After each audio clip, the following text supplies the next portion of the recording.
Alright, welcome back to Travis Strikes Again. No More Heroes. In this video, we're going to start the next Death Ball. But first, as is tradition, we're going to change Travis's t-shirt. So we're going to do... What are we going to do? We're going to do Yick. I think we're going to put the Yick shirt on. Even though it is not a good game, I think it deserves to... It's an interesting enough game that it deserves to be on Travis's shirt for at least one level. And this is a pretty long level, so let's jump into the next game, which is called Killer Marathon. This is probably the longest, most difficult level in the game. So let's get it started already. 10 hours of gaming a day. He loves that one. I don't think... Hold on. I'll be back. Let's just cycle through a couple of these. Well, let's kick some ass. There you go. That's a new one. I was going to say, he really loves that 10 hours of gaming a day one. I'm very excited to watch the intro for this one. This one has a really great intro, because all the other ones have been great, so why wouldn't this one be good too?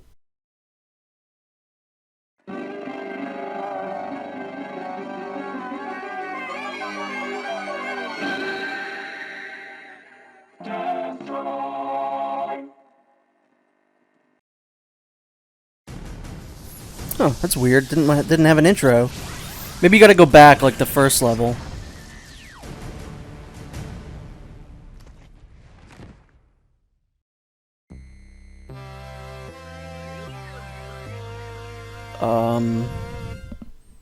Huh. This level looks, unfinished?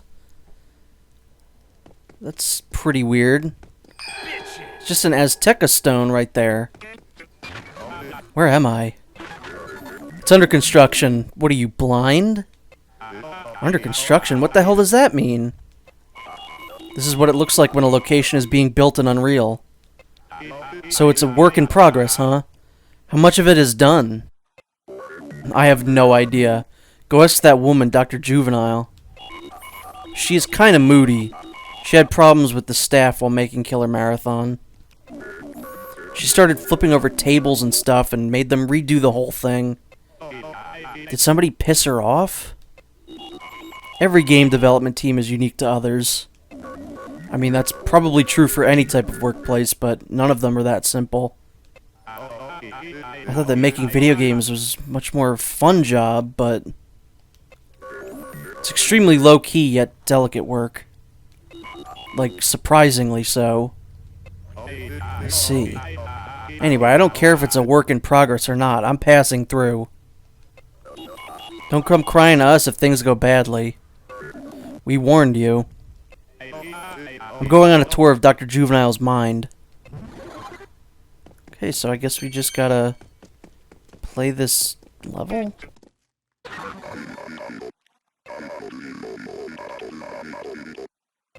So true. Can I jump over there? I don't remember. No, you can eventually. What do we got here? What do you want?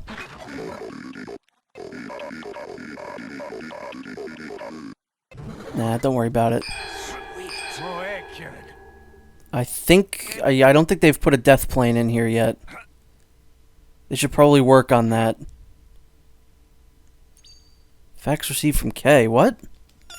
That usually doesn't happen until you finish the level.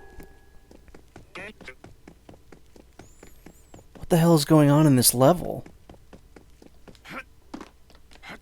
Man, they really just didn't finish this, huh? Another fax? There's not even anything to fight.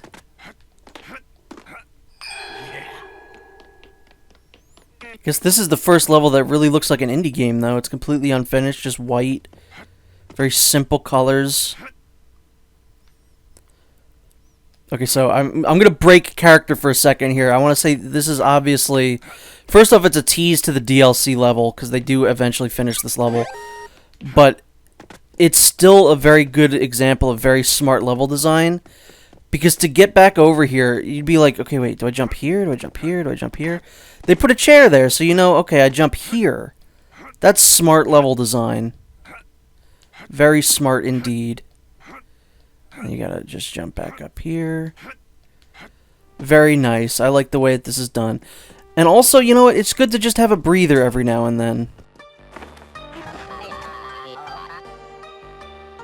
I think this is a cool way to do this. Very, like, I think you could make a case, like, why didn't they just put the DLC level in the game? Why'd you have to pay for it extra? But I bought the physical edition, and it came with the DLC, with the DLC code for when it was eventually out. I didn't really care. It's kind of shitty if you bought this, I guess, downloadable. But I don't really, it's not like an on-disc DLC type of a deal. I think it's fine. I don't know. I could see why you would have a problem with this, but I don't think it's that bad.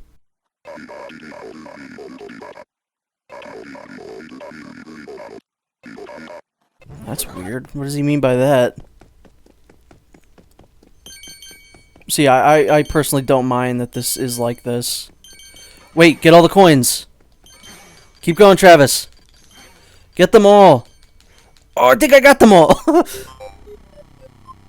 I don't like this part. This part sucks, and it's just not interesting at all to me. Oh my god. Can I just die, like, instantly? I'm gonna try and get myself killed as quickly as possible, because I really don't want to do this. It's just boring, goes on forever. I remember the first time through, I think I was really frustrated because I couldn't figure out how to beat this, because it just keeps going. Alright, what if I just drive into this? Oh, you can't. You keep just shooting no matter what. Where is something that will kill me? This thing right here. Kill me. Eats fine. I wish to die. I don't remember. Maybe you have to get to a certain point in this, but I'm gonna just try and kill myself and get this over with as quickly as humanly possible.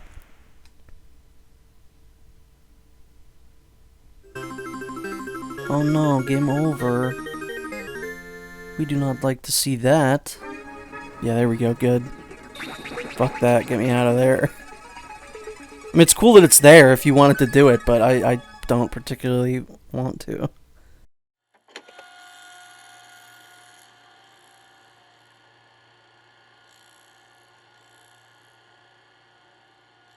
The copy of Killer Marathon I got wasn't just some pirate version.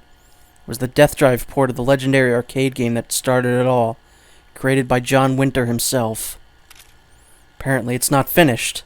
Dr. Juvenile must have created it by analyzing records and memories. I suddenly have flashbacks to when I was a kid, happening upon this game. The light emanating from the creepily alluring vector graphics seemed to pull me into another dimension. I wonder if Juvenile created this Death Drive Mark II specifically to facilitate this very experience. I kind of sympathize with Juvenile. No, that's just my imagination. Next up is the 6th Death Ball, the final game. What'll Dr. Juvenile show me next? Bring on the next game.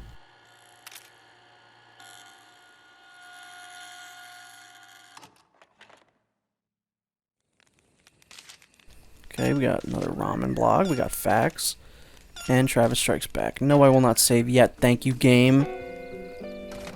Let's see what we got here. Oh, is Gene somewhere? I don't think I actually noticed. Hacking the CIA led to a terrifying discovery. We realized why almost 30 years of time passing had apparently reawakened the Death Drive Mark II. Deep beneath CIA headquarters sleeps the Death Drive Mother Machine. This Mother Machine was an all-new tool of war. After creating the clones, they could be controlled remotely after being sent into the field. The clones were loaded with filtered cameras, making the opponents they faced in battle look like nothing more than the bugs you've been fighting inside these games. Erasing any sort of guilt and doing away with both the physical and mental damage sustained by actual soldiers in battle. These drones were the ultimate war machines. After Vietnam and the Middle East, these drones incapable of suffering PTSD would prove to be the most amazing and terrible solution possible to America's military issues. Clearing 6 games will cause the Death Drive AAA sleeping beneath the CIA headquarters to reset and eventually restore itself. and you were about to make this happen. However, I want you to remember this. I am in no position to stop you. Actually, with such an accurate idea of the timing of the system restoration, I should be able to handle this. Crisis means opportunity. We will fight for hope. We have spent such a long time fighting against the restoration of the Death Drive, but the times have changed. Bringing new advancements in AI, and the system itself has evolved greatly.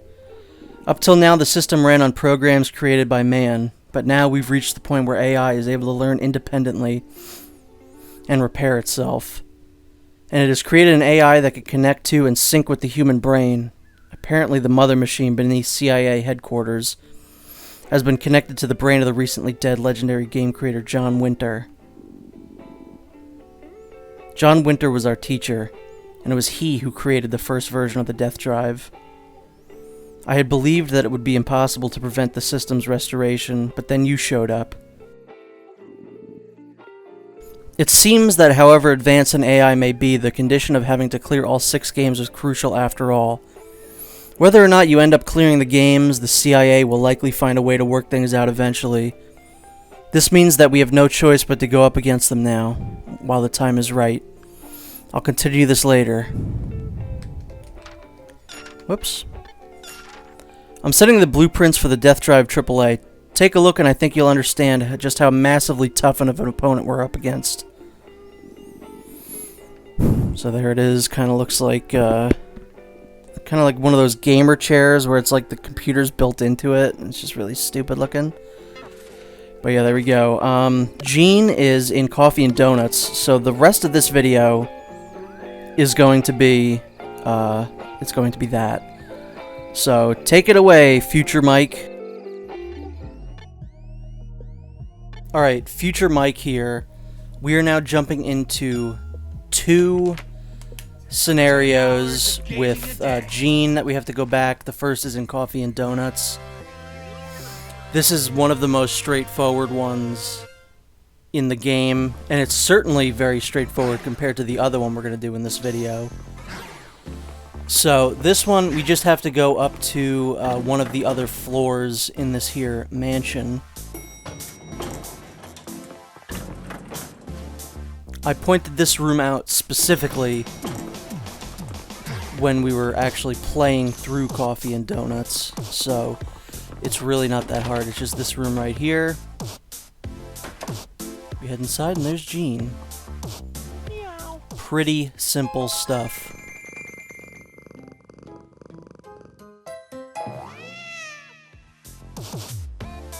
And now, because I didn't immediately do this after we finished Thunder Dragon GP or whatever it's called, we're gonna have a second one to do right now, which is in Thunder Dragon GP. This is the hint for it. I'm currently in Japan, made of grass, and are actually pretty comfortable. That hint is not very useful, I would have to say. So we're gonna jump in, and this one is maybe the most obnoxious one in the entire game. We have to go into here, and we have to go to the final level, like the final, like actual level of this stage. And we have to hope that we get good RNG, because that's really what this is based on. You go to the 64th floor, and if you have 3 coins in front of that door, you know you got good luck. I spent somewhere between a half hour to 45 minutes going into this level, restarting it, going into the level, restarting it, just to get to this point.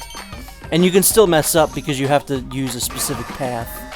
You have to go up to the left route first, defeat these enemies, and then go down to the left. So, some pretty wacky stuff going on here. This was an absolute nightmare. For something that's really not that hard, it took so long. But thankfully, I don't remember, but I don't think the last Gene is really that bad. So, this is like the worst it's ever gonna get. Hygiene, there you go. Hygiene, get it? Like hygiene? Travis, I bet, doesn't have great hygiene. So that's basically it for this video. We'll see you in the next video, where we... I don't know what we do. I think we... Well, you'll see. It's some cool stuff, I'm sure. So, see you then.